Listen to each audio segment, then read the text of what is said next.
औज़ुबिल्लाहिमिनश्शैतानिर्रजीम बिस्मिल्लाहिर्रहमानिर्रहीम।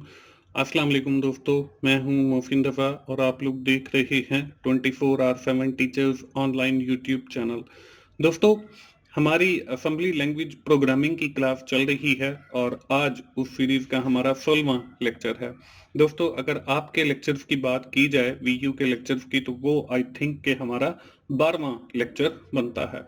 दोस्तों, उम्मीद है कि आप लोगों को इस सीरीज से फायदा हो रहा होगा और आप यकीनन असेंबली लैंग्वेज प्रोग्रामिंग को जो है वो जो उसके बेसिक्स कॉन्सेप्ट्स हैं उनको भी सीख रहे होंगे। दोस्तों, हम सबसे पहले जो है वो बात करते हैं अपनी पिछली क्लास की।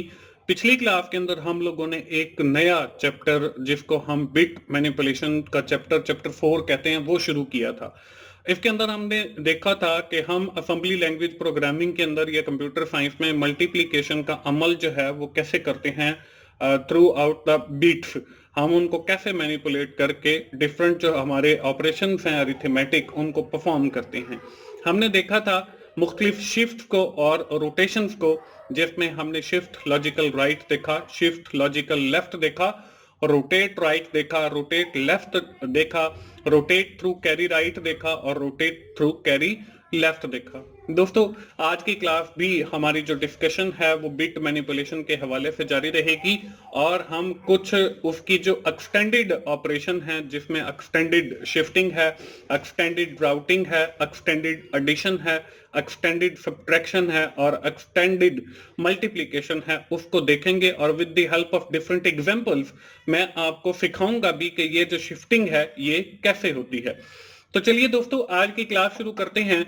और आज की क्लास शुरू करने से पहले दोस्तों, अगर आपको याद हो, आप रिकॉल करें अपने कुछ पिछली क्लासेस को। आई थिंक के क्लास नंबर 8 या 9 जिसमें हमने वेरिएबल्स की बात की थी और वहां पे मैंने आपको वेरिएबल डिफाइन करना सिखाए थे।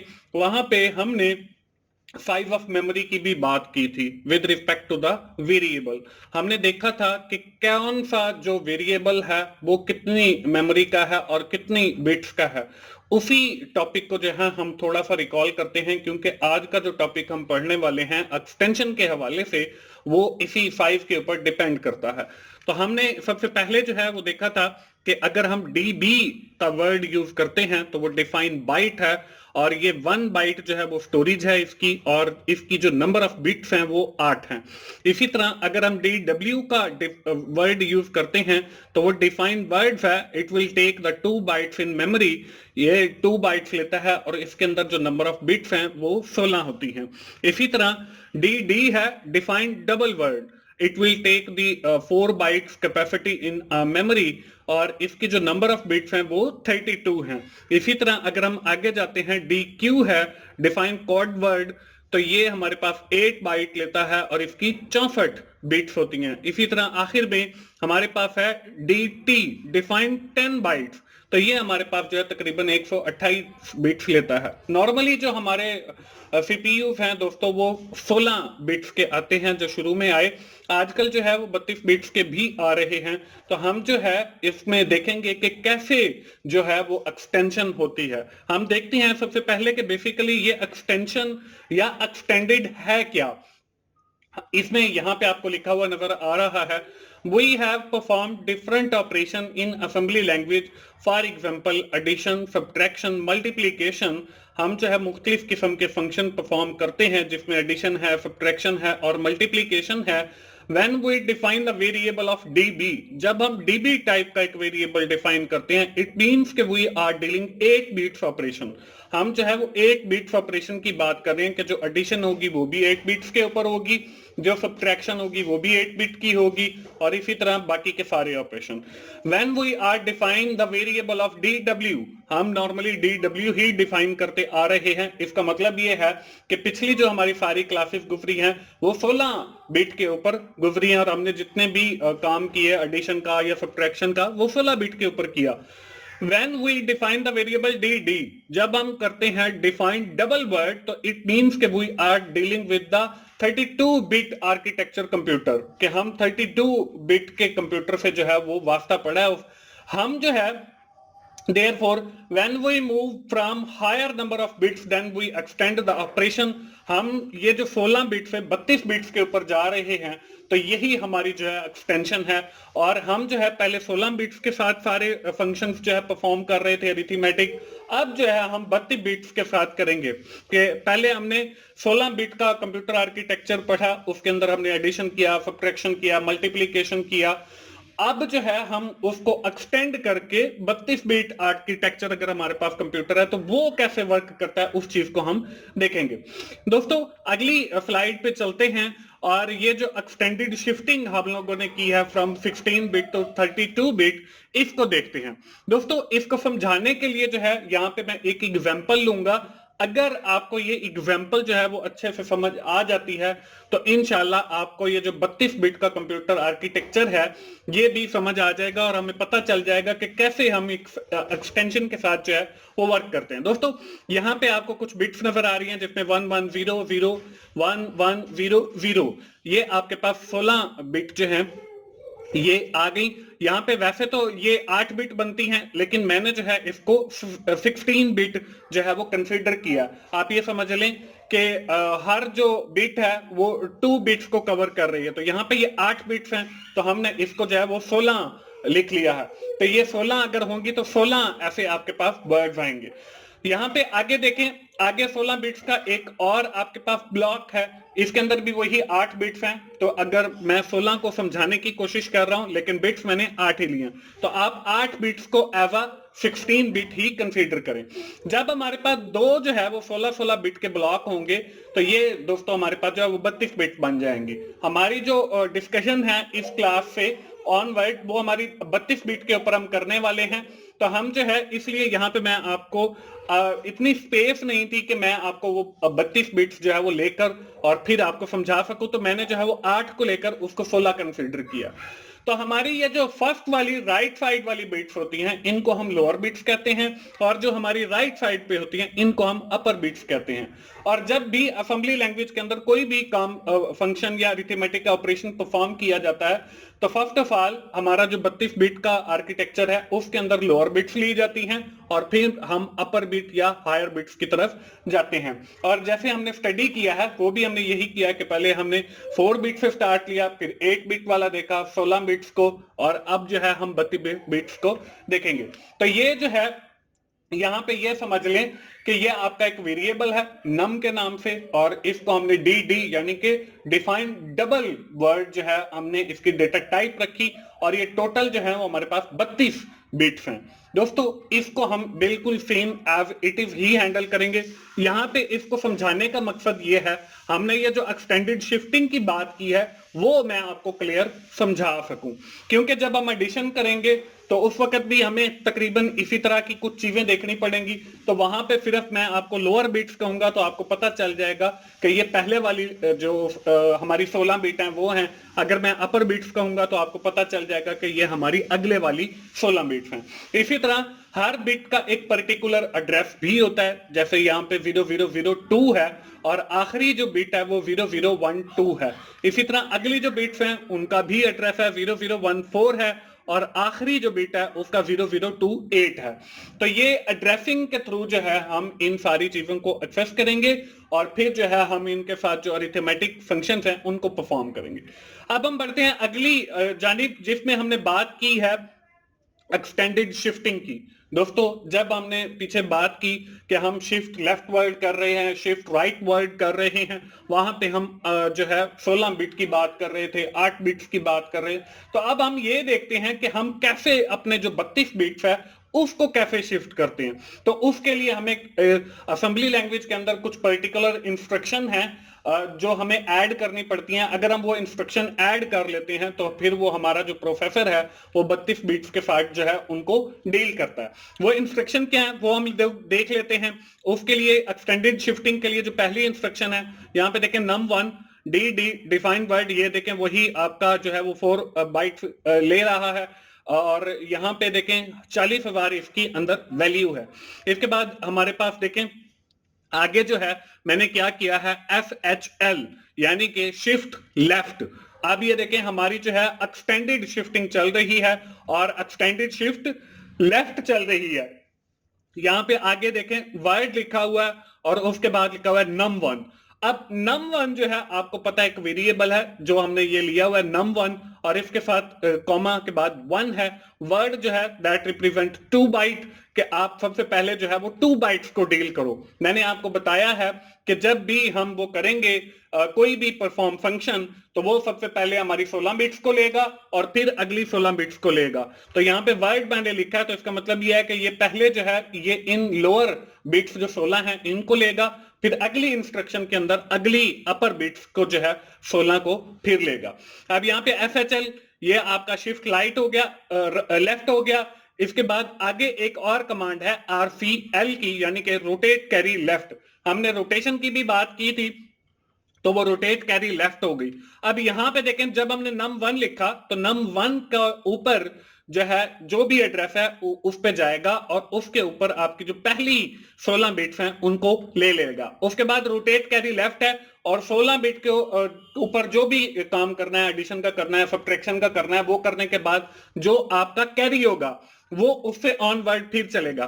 RCL यानी कि रोटेट कैरी लेफ्ट, वर्ड वही 2 बाइट और num1 जो है वो हमारा वही वेरिएबल है और +2 आपको पता है कि जब हम 2 बाइट्स की बात करते थे तो हम एक एड्रेस से दूसरे एड्रेस पे जाने के लिए जो है वो +2 उसके अंदर ऐड करते थे तो हम दूसरे एड्रेस पे पहुंच जाते थे। अब यहाँ पे भी वही है कि हम सबसे पहले 0012 के ऊपर हैं जब हम बात करें num1 की पहली 16 बिट्स की। अब अगर हमने आगे जाना है तो 0012 के साथ जब हम 2 ऐड करेंगे तो 0014 के ऊपर यानी कि अगली 16 बिट्स के ऊपर पहुंच जाएंगे। इसके बाद आगे देखें, इसकी एग्जांपल मैं आपको दिखाना चाह रहा हूं कि ये जो शिफ्टिंग हमने एक्सटेंडेड शिफ्टिंग की बात की है, यहां पे देखें हमारे पास स्टेप 1 के अंदर ये वही हमारी शिफ्ट है नॉर्मल वाली जो हमने 16 बिट्स के हवाले से पीछे पढ़ी है पिछले लेक्चर के अंदर। यहां पे देखें ये लेफ्ट शिफ्ट की ही बात हो रही है कि आपकी जो शिफ्टिंग है वो लेफ्ट होगी और लेकिन जो इंसर्शन है वो आपकी राइट से होगी। तो इंसर्शन देखें यहाँ से x जो है वो इंसर्ट हो रहा है राइट से और यहाँ पे देखें ये 1 है, ये 1 जो है हमारा कैरी फ्लैग के अंदर चला जाएगा और फिर आगे इसी तरह ये 0 0 0 0 और आखिर के अंदर जो है वो x आ जाएगा। ये तो है हमारी 16 बिट्स तक। आगे जो है हमने भी ये पढ़ा कि आगे हम एक और इंस्ट्रक्शन ये RCL रोटेट कैरी लेफ्ट यानी कि ये जो आपका कैरी के अंदर पड़ा है इसको हम जो है वो लेकर जाएंगे आगे।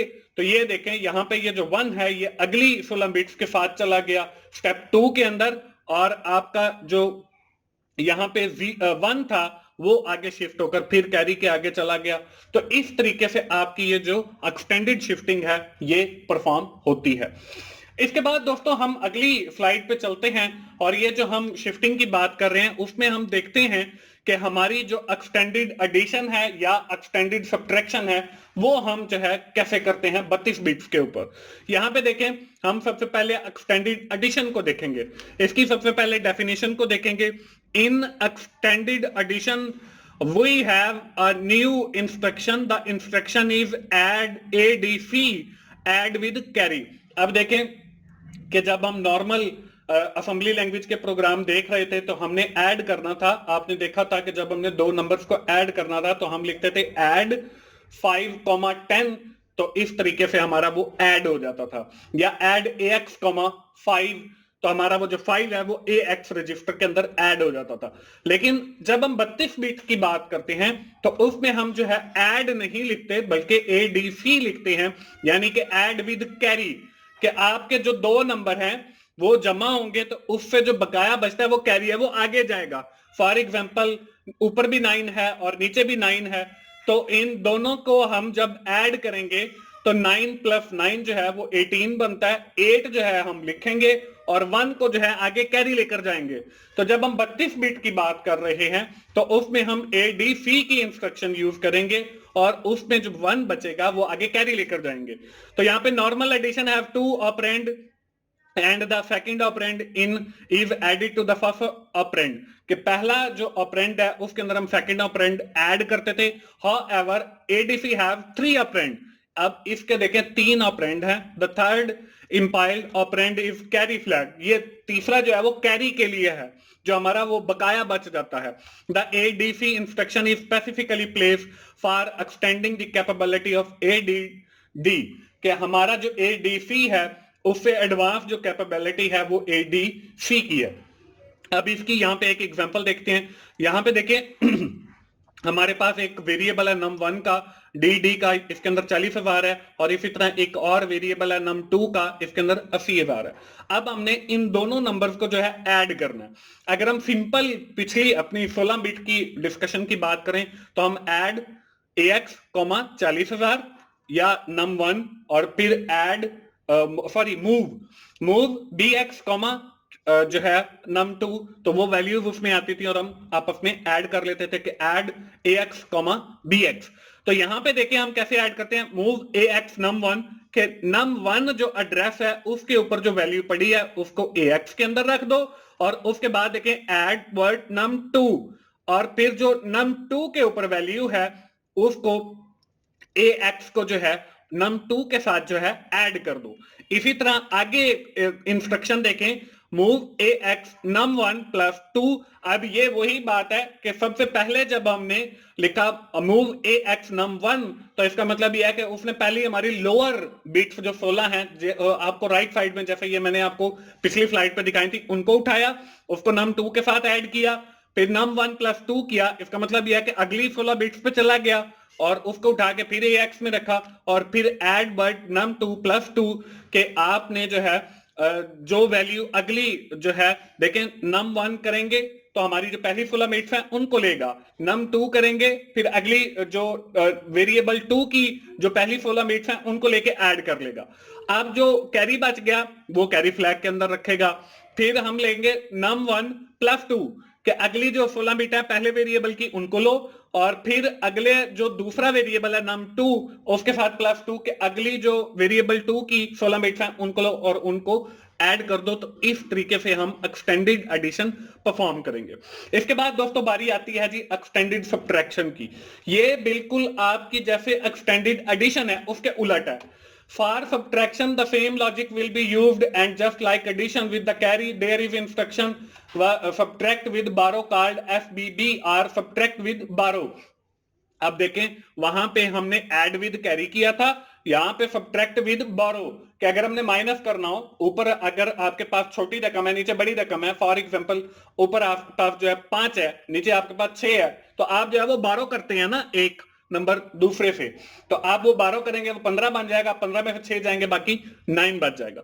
तो सब्ट्रैक्शन के अंदर भी वैसे ही है कि अगर आपकी ऊपर वाली वैल्यू बड़ी है नीचे वाली जो है वो बड़ी है ऊपर वाली छोटी है, तो फिर आप 12 करते हो।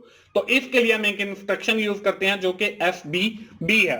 ये जो डेफिनेशन यहाँ पे आपको मैं बता रहा हूं इसको आप अपने अल्फाज में लिखेंगे, अगर आपके पेपर में क्वेश्चन भी आ सकता है ये, तो आपने इसको जो है डिफरेंशिएट करना है और याद रखना है इन चीजों को। अब जैसे हमने एडिशन की है उसकी भी एग्जांपल देखेंगे हम सब्ट्रैक्शन की। यहां पे देखें num1 dd 40,000 num2 dd 80,000। अब यहां पे देखें मूव AX num1 कि पहली 16 बिट्स जो है लोअर वाली वो AX के अंदर चली गई, इसके साथ हम सब करेंगे SBB लिखना था, यहाँ पे मैंने सिंपल वाला सब लिखा गया। तो पहले हम जब 16 बिट की बात करेंगे तो सिंपल वाला सब लिखेंगे, और यहाँ पे देखें वही num2 के अंदर AX रजिस्टर को ऐड किया सब्ट्रैक्ट किया, उसके बाद फिर हम देखें मूव AX num1 प्लस 2 यानी कि अगली 16 बिट्स, और फिर हम FBB और आपका num1 प्लस 2 के ऊपर गए और AX के साथ जो है उसे सब्ट्रैक्ट किया। तो इस तरीके से दोस्तों हम लोग जो है एक्सटेंडेड एडिशन और एक्सटेंडेड सब्ट्रैक्शन करेंगे। तो दोस्तों ये थी हमारी आज की क्लास। आज की क्लास जो है हम यहीं पे खत्म करते हैं और एक बार जो है क्विकली समराइज करते हैं। आज की क्लास के अंदर हम लोगों ने बात की एक्सटेंडेड ऑपरेशन की। हमने देखा कि कैसे हम एक्सटेंडेड शिफ्टिंग या एक्सटेंडेड रोटेशन करते हैं, उसके साथ हमने देखा कि कैसे हम एक्सटेंडेड एडिशन और एक्सटेंडेड सब्ट्रैक्शन परफॉर्म करते हैं, और with the help of example ये मैंने सारी चीजें आपको समझाने की कोशिश की है। दोस्तों उम्मीद है आप लोगों को असेंबली लैंग्वेज प्रोग्रामिंग की अब समझ आना शुरू हो गई होगी और आप यकीनन इस सीरीज से फायदा उठा रहे होंगे। दोस्तों आखिर में यही कहूंगा कि अगर आपको मेरी वीडियोस अच्छी लग रही हैं तो आप उन्हें लाइक कीजिए, अपने दोस्तों के साथ शेयर कीजिए, कमेंट जरूर किया करें, और मेरा चैनल 24/7 टीचर्स ऑनलाइन सब्सक्राइब कीजिए ताकि मेरी हर आने वाली वीडियो आप लोगों तक पहुंच सके और आप उससे सीख सकें। दोस्तों मिलते हैं अगली असेंबली लैंग्वेज की क्लास में, उस वक्त तक के लिए मुझे इजाजत दीजिए। थैंक यू वेरी मच दोस्तों, अल्लाह हाफिज।